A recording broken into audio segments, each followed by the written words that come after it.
அனைவருக்கும் வணக்கம். எல்ஐசியில் பாலிசிகள் பார்த்தீங்கன்னா நிறைய இருக்குது. உங்களுடைய தேவைகளுக்கு ஏற்றாற் போல், உங்களுடைய வருமானத்திற்கு ஏற்றாற் போல் நீங்கள் பாலிசிகளை சிறு சிறு பாலிசிகளாகவும் எடுத்துக்கலாம்.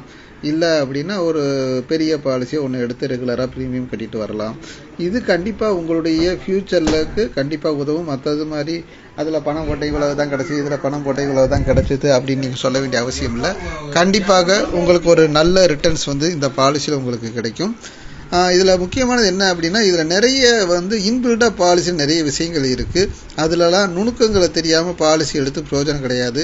தயவு செய்து ஏஜென்ட் வந்தாங்க அதை சொன்னாங்க அப்படின்னு எடுக்காதீங்க. அதில் என்னென்ன விஷயங்களும் உங்களுக்கு ஆடானாக சொல்கிறாங்களோ அந்த ஆடான் கவரில் உங்களுக்கு ஃப்யூச்சரில் உதவுது அப்படின்னா எடுத்துக்கோங்க. ஏன்னா கிரிட்டிக்கல் இல்னஸ்ன்னு ஒன்று சொல்லுவாங்க. அதுக்கப்புறம் உங்களுக்கு ஆடானா ஆக்சிடென்ட் கவர், டேர்ம் இன்சூரன்ஸ் இன்பில்ட்டாகவே எடுத்து கொடுக்குறேன்னு சொல்லுவாங்க. இதெல்லாம் கிடச்சிச்சின்னா கண்டிப்பாக பயன்படுத்துங்க. மேலும் தகவலுக்கு இதில் கொடுக்கப்பட்டுள்ள மொபைல் எண்ணை தொடர்பு கொள்ளுங்கள். நன்றி, வணக்கம்.